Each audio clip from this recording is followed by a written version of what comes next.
Let's make sure we're connected. Thank you very much. Welcome, folks. My name is Ayisatu, and I am coming to you from Flourishing Together HQ.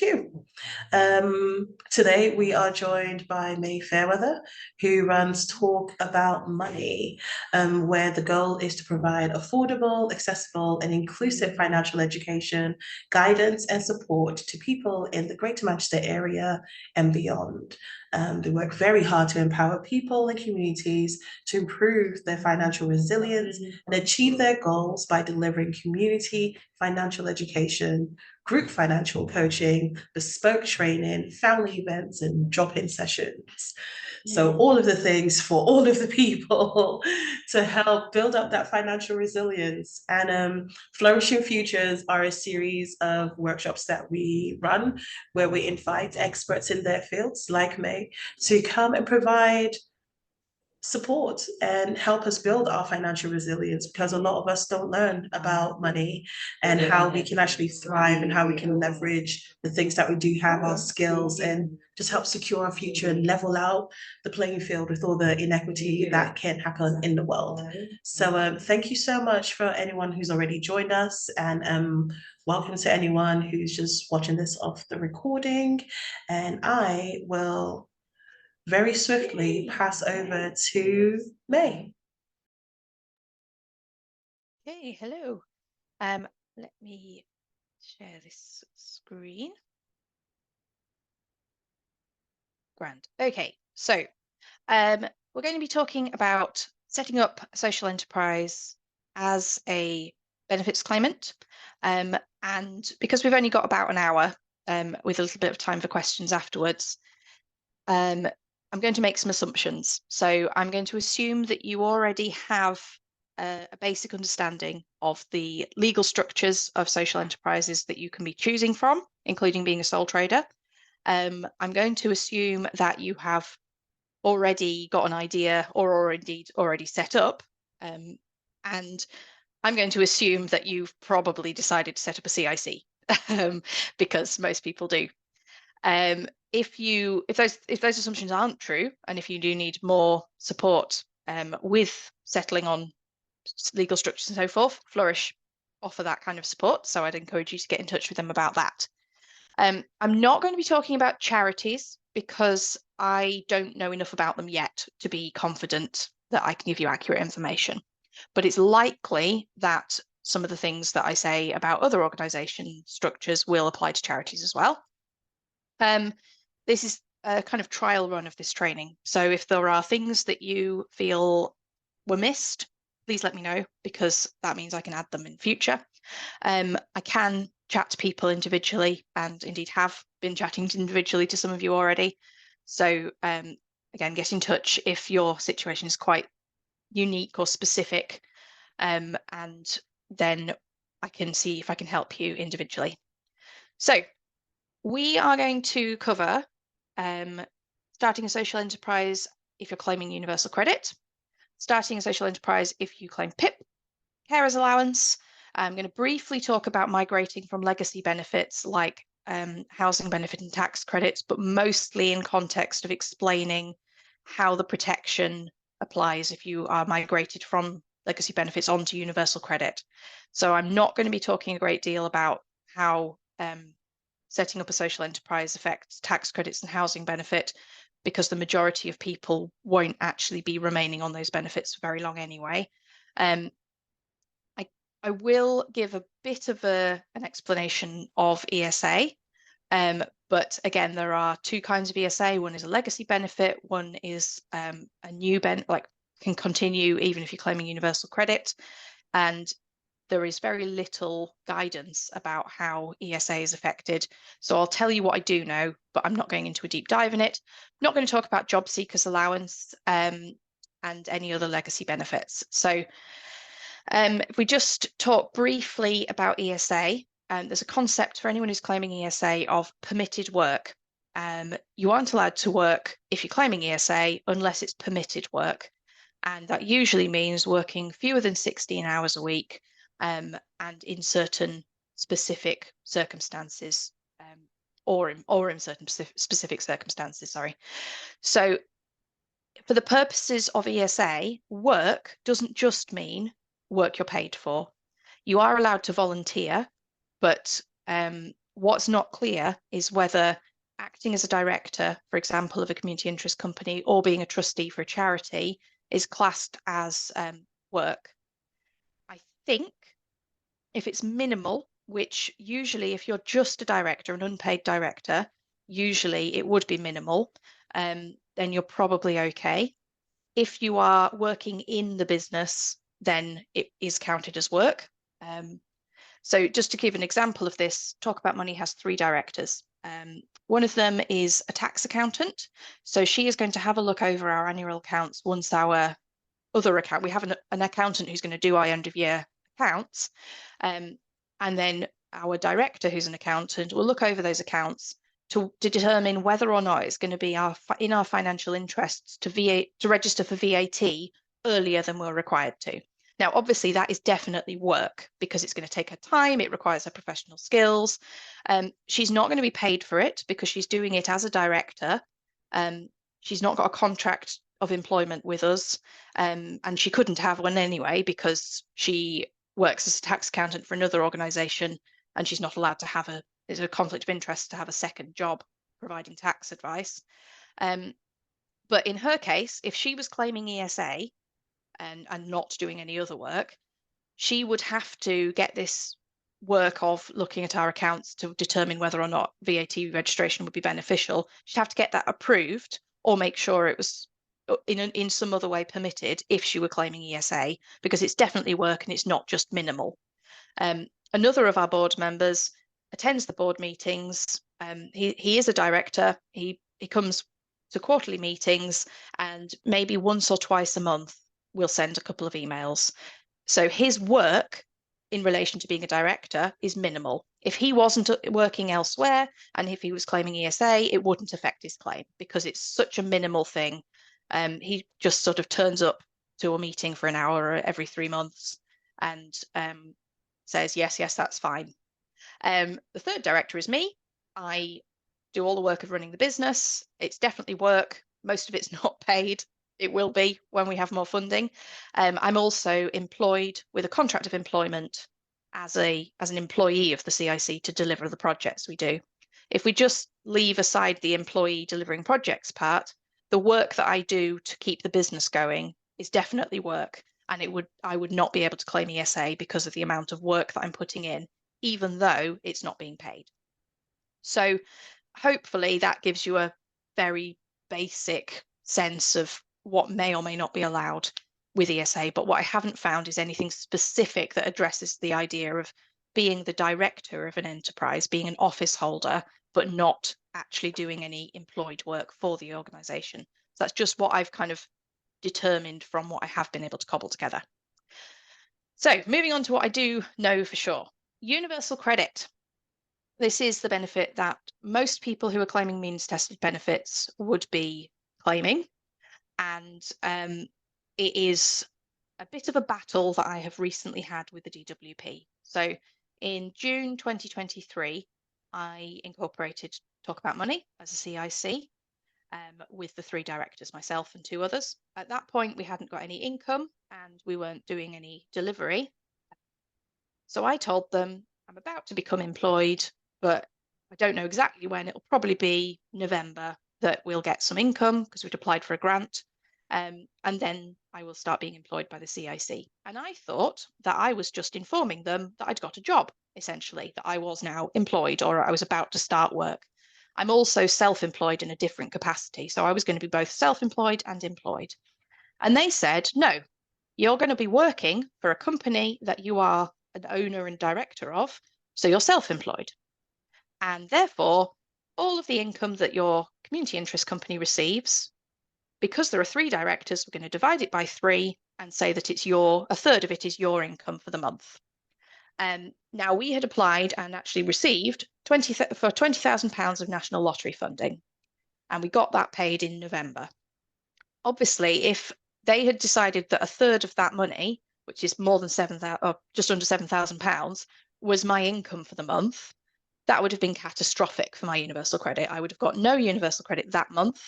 And because of the way they roll forwards excess income, I would have got no universal credit for the following month and possibly not for the third month after that.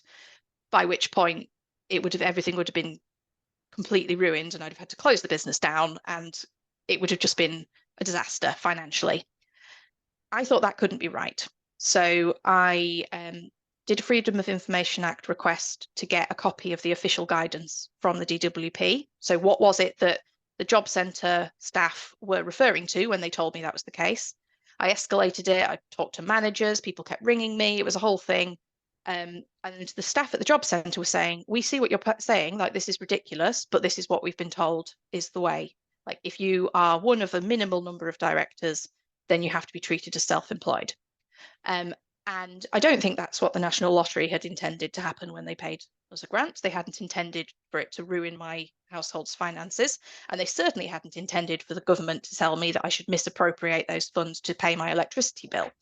So I went to my MP, who I didn't have huge hopes in, but actually turned out to be the strategy that was very effective.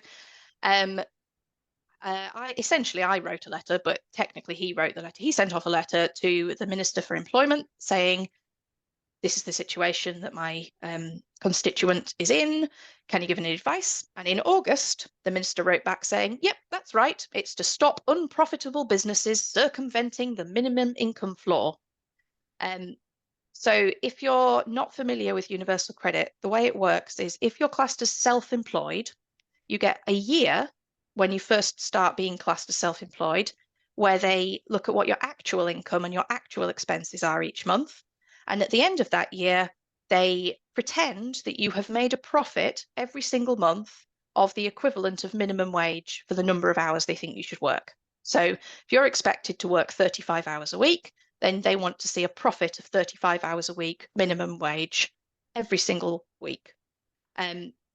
So that is much higher than the amount that they expect people who are employed to earn before that. Like if you have a job, you work part-time, say you work in Tesco 16, 17 hours a week and you're paid just over minimum wage, they're not going to push you to get a second job. They think you're earning 18 hours minimum wage a week, that's fine. If you're self-employed, they want you to be making a profit of 35 hours a week every month. Just not how businesses work. It's a real problem for people who are self-employed. And it's particularly a problem if you're a social enterprise and you receive grants, because you might get a grant that's meant to cover 3 years worth of your core project. So it's going to pay your salary for 3 years, but they're only going to look at that in the month that you receive it. And then all of the rest of the years, they'll say, oh, well, you weren't bringing enough profit, or they will roll that money forwards. And it's just a big mess. So I went back to my MP and I said, no, I'm not happy about this. Like that reasoning doesn't make any sense. And they can't have intended this. It's an equality problem because it means that only rich people can start social enterprises. So I wrote a response back, and in September of 2023, we got a letter from the minister saying that the policy officials had clarified that the asset lock, which is a particular legal concept that applies to community interest companies and others. It's not just CICs, but where I can't, as the director, take the money out and spend it however I like. It has to be used for the purpose of the CIC. The asset lock should be taken into account when they're deciding whether or not you're self-employed. So they said, in my particular case, I was not self-employed because the CIC has an asset lock, and therefore they did exactly what I wanted, which was they said, okay, yes, you're going to be employed. We're only going to look at your actual salary that you get paid through payroll each month, which was brilliant for me because we got the money in November, started paying myself a salary for the project that we'd got the funding for, didn't cause a catastrophic disaster in my finances, grand. In November, when I'd got all of that sorted and my finances were fine, I did another Freedom of Information Act request for the guidance that they're giving to the job centres to see whether they'd changed it. And the answer was, yes, they'd changed it, but now it said specifically include CICs, treat them the same way as other limited companies. So before they weren't mentioned at all, the new version specifically said this includes CICs, which was the opposite of what I had been told for my situation and was definitely still wrong. So we wrote back, the MP, I wrote the letter, the MP signed it back to them in January of 2024. And I said, look, you said that you were going to sort this out. You recognise that that was the case. Your policy officials have clarified the position. I would have liked to have said, I clarified the position, please acknowledge me, but you never get anywhere like that with government. So why is it still wrong? Finally, in March, we got a letter back saying we have now updated the guidance. So if you're claiming universal credit and your work coach is trying to decide whether or not you're self-employed, if they've read the guidance that was updated at the end of January, they will now see that if you're working for if you're a director of an asset locked organization like a CIC, then you should not be classed as self-employed. Unfortunately, most work coaches will have not gone back and read the guidance again. So if you're the second person they've come across in this situation, they'll remember that the first one they said, oh, you're self-employed. And if they've never heard of a CIC before, they're going to assume that you should be treated as self-employed. So if you're in this position, then my recommendation is that if somebody at the job centre tries to tell you you're self-employed because you're the director or the owner or the majority shareholder or whatever they word it as of a CIC or another organisation that has an asset lock, just remember they're wrong. They need to go back and look at the guidance because it's been changed. And if you get stuck on that, then get in touch with me because I've got all these letters from the minister that make that very clear. So essentially, if you are claiming universal credit and you want to set up a CIC or another asset locked organisation, it ought to be okay. In theory, on paper, it is okay. Your income will be the salary that you're paid through payroll by the CIC as an employee, and not all the grant income that your CIC receives in a month. You may still have a bit of a fight to get them to recognise that, but that is how it's supposed to be. And just the note that a lot of people who start CICs don't initially employ themselves through payroll. They just invoice in as a freelancer. That's not really how you're supposed to do it. Under tax law and employment law, it's not how you're supposed to do it. You definitely don't want to do it that way if you're claiming universal credit, because then they will see you as self-employed, and it will be very difficult to get them to recognise that you are employed as a director who doesn't get paid, but you are self-employed as a freelancer and should only be seen as making the money that the CIC pays you for your invoices. It just gets into a whole muddle, and it is much cleaner if you're paid as a PAYE salaried employee and don't introduce self-employment into it at all, because they just won't understand. Again, if that's all boggling you, get in touch, because it is possible for somebody to be both self-employed and employed. But trying to get them to understand that in the job centre is possibly just a battle it's not worth trying to fight. So that's the situation for universal credit, and everything else about universal credit. If you were working the same number of hours and getting the same amount of pay for Tesco or for somewhere else, it will have exactly the same effect on your claim. So the amount you'll get deducted should be the same, and the amount you're expected to work should be the same. Nothing about the fact that you're director of the company that you work for should affect your universal credit in any way. And that is, as I said, that is new as of the end of January. So we're still in the vanguard of getting them to recognise that this is a special circumstance. And I need to trumpet it a bit more, because actually there's a lot of people who haven't been told this and don't realise this.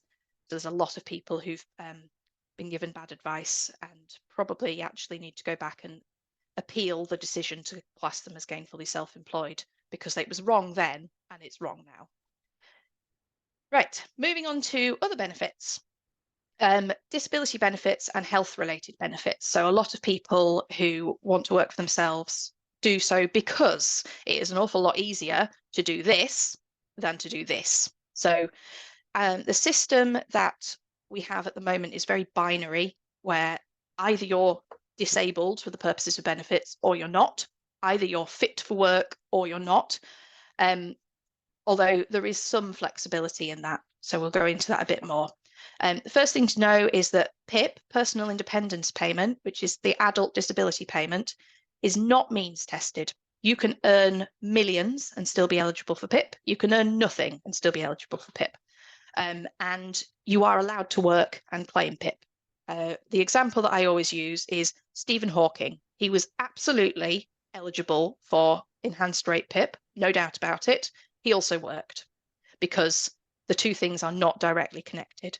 Sometimes, if the reason that you're claiming PIP is contradicted by the work you're doing, then it can be a problem. So, for example, if you've applied for PIP on the basis that you can't leave the house, you have mobility issues, you need support to get dressed in the morning, and then you work as a dancer, for example, obviously that's unlikely, that would be fraud. But if it's something where they can say, actually, how can you do that job when you can't do these things? And in a less extreme example, sometimes people are able to function at their job, but that's at the expense of their ability to function in their day-to-day lives. And that shouldn't in its own shouldn't exclude you from claiming PIP. So anybody with neurodivergent condition will understand the concept of a spiky profile, where you can be brilliant at something and disastrous at another thing. And to an external neurotypical assessor, they might say, oh, well, if you can, I don't know, formulate complicated spreadsheets and design software, then why can't you have a shower and make yourself dinner? And that's just a misunderstanding of how human brains work. That is a whole separate training, but just the main thing to note is you can claim PIP and still set up a company, because they are two separate things. The one that is relevant to work is work capability. So if you claim universal credit, or if you have claimed in the past claimed ESA, or actually if you claim ESA now, so you can, in some circumstances, somebody might be able to claim ESA and not able to claim universal credit. So there are still some situations where somebody might apply for ESA. You'll have a work capability assessment.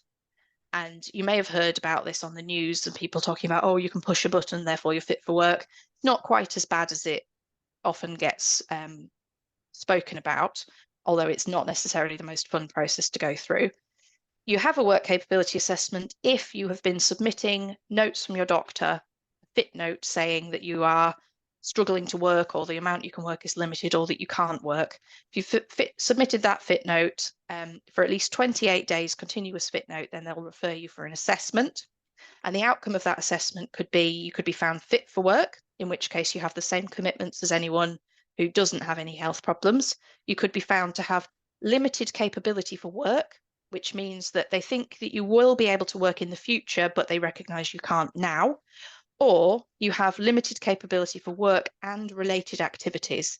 So that doesn't mean they don't think you'll ever be able to work. It means that they don't think it's reasonable to expect you to work.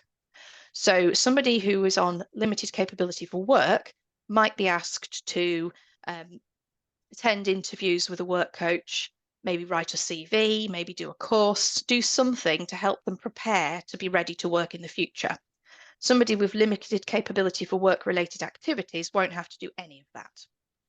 If you have either of those statuses, so if you've been recognised as having limited capability, you get something called a work allowance. And that's also something you can get if you have a child. And that is an amount you're allowed to earn before they affect your universal credit. So for most people, if you earn £1, they take 55p off your universal credit. If you've got a work allowance, you can earn either £404 or £673, and that depends whether or not you get rent help before anything gets taken off. And that is a really clear sign that they want people who have limited capability for work to work. They wouldn't create a financial incentive to let you try working if they didn't think that you should be able to work at all. So getting limited capability for work means they're not going to force you to work or expect you to work. It doesn't mean you're not allowed to work. Again, if the grounds for getting limited capability contradict the work you're doing, so if you've said, I can't leave the house because it will cause overwhelming psychological distress, and then you get a job working in a library, then they might say, oh, you said you couldn't leave the house and now you're going out for work every day. That's only theoretical. I haven't actually heard of anyone who has had that argument made, because in very few cases, most people are not claiming falsely. It's just vanishingly rare that people are claiming falsely. So in most cases, people are, if they're working, they're finding work that suits what they're able to do given their condition. And also, once you've got it, you are in theory supposed to have your limited capability reviewed at least every 3 years. In practice, those reviews haven't been happening for a long time because there've been so many delays and backlogs. But if you did have somebody asking questions and saying, hey, how are you managing to run a social enterprise when you said you can't work? Just tell them the truth, because actually working from home flexibly, managing your own hours, doing work that you set yourself is very different from going out to a workplace and being told what to do by somebody else at specific hours. You've got a fluctuating health condition, you've got anything that varies from day to day, it makes perfect sense that you'll be able to run your own business more easily than to work for someone else's. But you do have to point it out to them. All right, so moving on from if you have a health condition to if you're caring for somebody else who has a health condition. You'll have seen in the news, I'm sure, about people claiming carers allowance who have wound up being overpaid because they didn't realise that their income had gone over that threshold slightly, and that being allowed to happen for months, if not years, and having big overpayments. So this is a thing that people are quite aware of at the moment. The limit for carers allowance, there's two parts to it. One is that you have to be spending at least 35 hours a week caring for somebody who receives a relevant disability benefit. So that's DLA, middle rate or above care component, or PIP, care component, daily living component, sorry.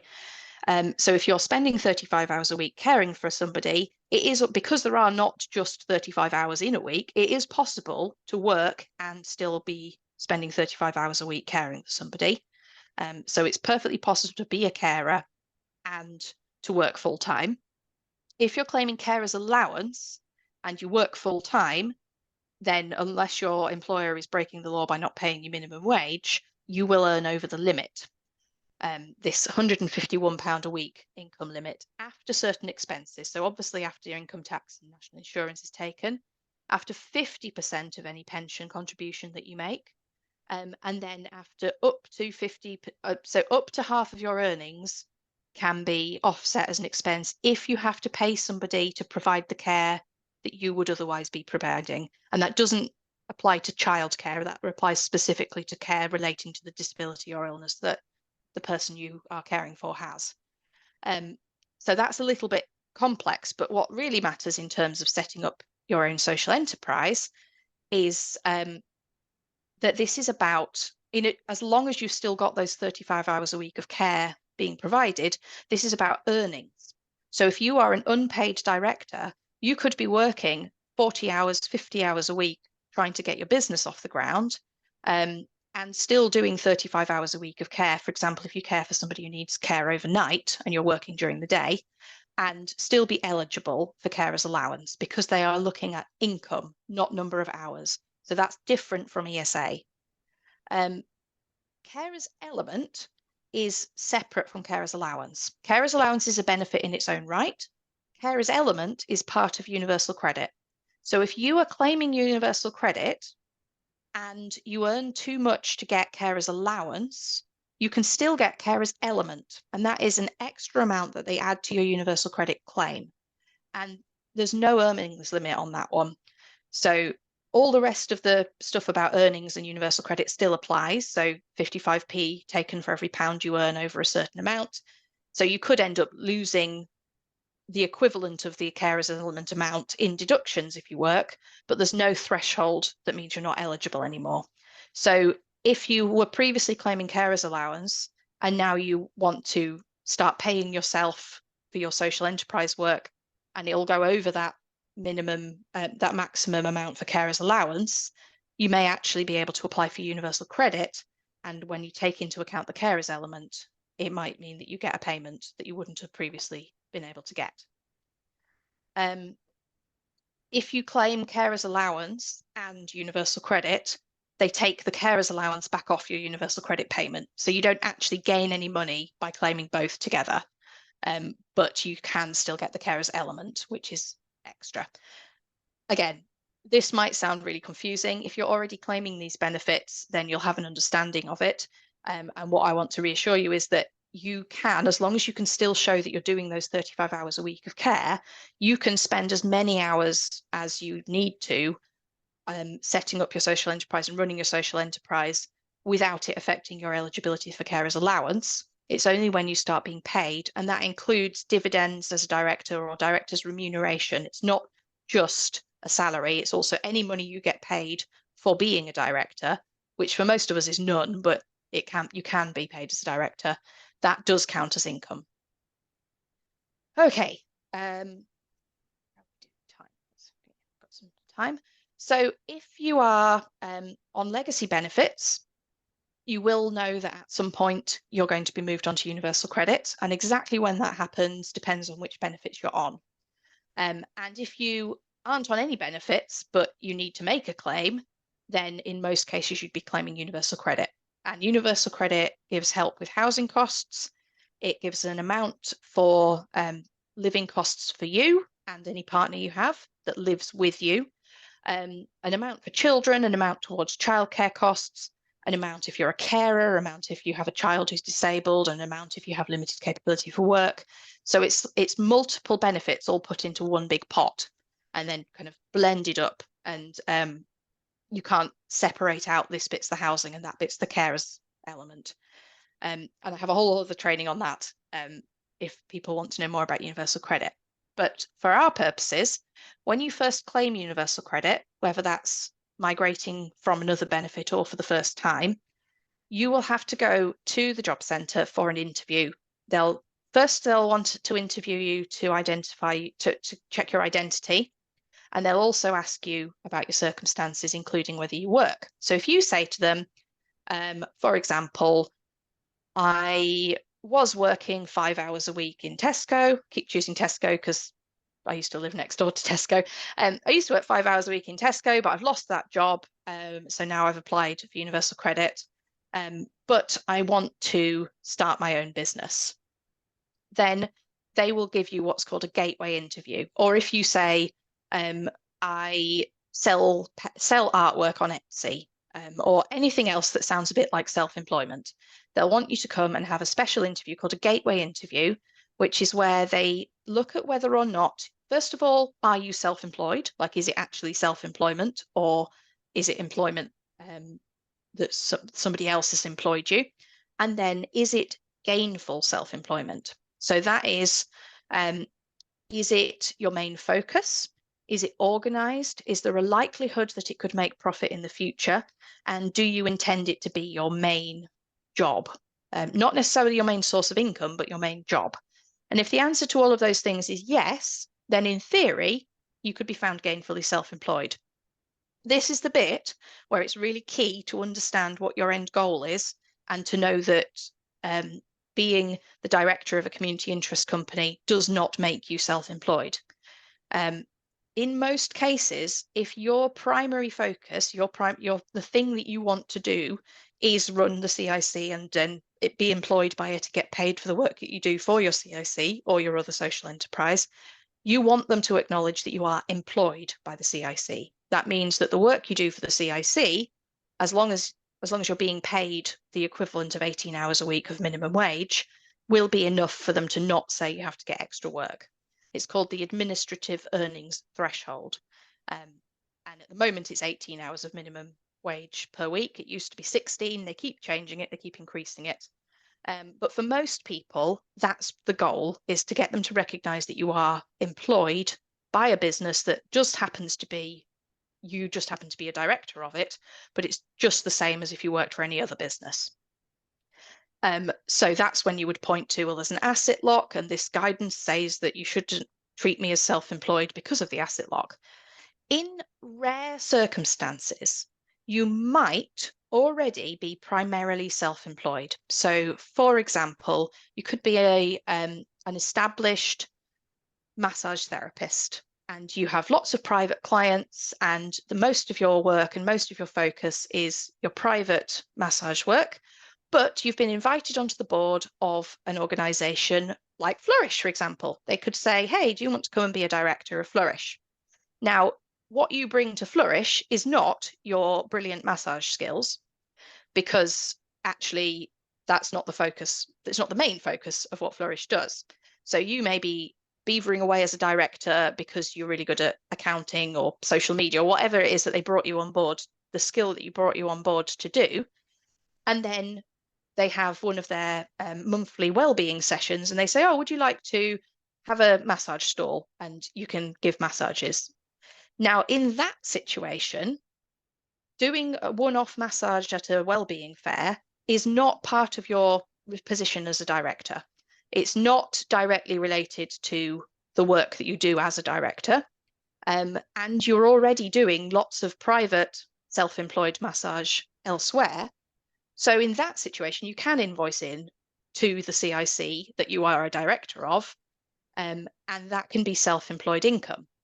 And the reason you'd want to do that is because, as I said, if they treat you as gainfully self-employed because your main focus is self-employment that isn't running a CIC, then you need to show that you're making this profit every month. So you want as much of your income as possible to be self-employed income, because then it'll help you to meet that minimum income floor, and to not have your benefits reduced for money that you didn't actually receive. But in most cases, if the work that you're doing as a self-employed person, which, for example, in my situation, I work as a self-employed private financial coach. So I have private clients, they're nothing to do with the CIC. I worked with them before I set up the CIC. That income is self-employment income from Universal Credit's perspective, from HMRC's perspective. I also do coaching as part of the CIC. The work that I do for the CIC, we're a financial education organisation.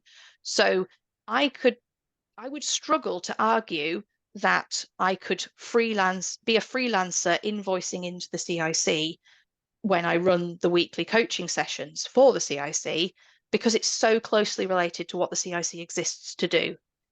It's very unlikely that they would accept that I was self-employed doing the work that is the primary focus of the CIC. So in my situation, I wanted them to treat my CIC work as my main focus, because I don't bring in enough money from my self-employment to meet the minimum income floor. So I hope that makes some sense. If you're in a situation where you're not sure what your main focus is, you need to kind of figure out because the problem is, if you're primarily classed as self-employed, so you may be bringing 80% of your income through self-employment, and then you have a little part-time job to top it up. They don't add your part-time salary to your profit from your self-employment when deciding whether or not you've met your minimum income floor. So let's say you were £300 short of what they expect you to make a profit each month in your self-employment. They pretend you actually made that £300, so they deduct your universal credit as though you had, and then they also deduct money for the earned salary that you had. Whereas if they see your part-time job as your main focus and you're working enough hours for them not to want you to get a second part-time job, then they'll just deduct based on your actual income for the self-employment. So financially, you're much better off if you are not making enough profit from self-employment, which most people would struggle to do consistently, because there are very few businesses where you consistently bring in a profit that is equivalent to full-time hours minimum wage every single week. It just isn't how business works, and it makes me very cross. So you're in a much better position if you can make most of your work be through your CIC, paid as a salaried employee through PAYE payroll. And then if you do self-employment in addition, then you won't lose as much of your universal credit as you would if that was your main focus. So if you're a plumber and also a director, of therapeutic psychological services CIC, for example. So you trained as a plumber and then you got sick of it and you went and set up a CIC offering wellbeing and counselling. You could invoice into the CIC when you needed to replumb the bathroom, but you can't set up a plumbing CIC and then invoice in as a freelancer. Just makes a big mess. It's really important, especially important when you're on means tested benefits, because we're under so much more scrutiny. Most people can fly under the radar if they're maybe in a slightly grey area in terms of HMRC law. But when you're claiming means tested benefits, they are looking at your accounts, they're looking at your income and expenditure, and also they don't understand the rules properly. So it's quite possible that somebody will say, oh no, that's not right, you shouldn't be doing it that way, and be wrong. But the consequences of them wrongly applying the rules are much more serious to our finances than the consequences for them having got it wrong. So it's an uneven battle, is what I'm saying. It's also worth noting that if you have had advice from an accountant or from a business coach, they may well say, oh yeah, no, you want to be a limited company, you want to be this, you want to be that. If they are not an expert in the welfare benefits system, they could be giving you bad advice simply because they don't have that context. The universal credit system is full of perverse incentives. Like, for some reason, the system would far rather that you worked 18 hours a week doing a minimum wage job than that you set up a social enterprise. It doesn't make any sense as a system. But if that is the system that you're in, then you need to understand it and understand the financial implications of the choices you're making in a way that an accountant wouldn't be thinking about. They'll be thinking about minimizing your tax liability. They'll be thinking about national insurance, not from the perspective of paying it, but from the perspective of limiting how much you pay. So if you are claiming benefits, or you might be in the future, it's always worth making sure you understand how the advice you're getting from an accountant or a business coach would affect your benefits. Okay, I have poured a lot of information at you. If anybody's got any questions, let's do some questions, and any feedback or anything that you would have liked to have had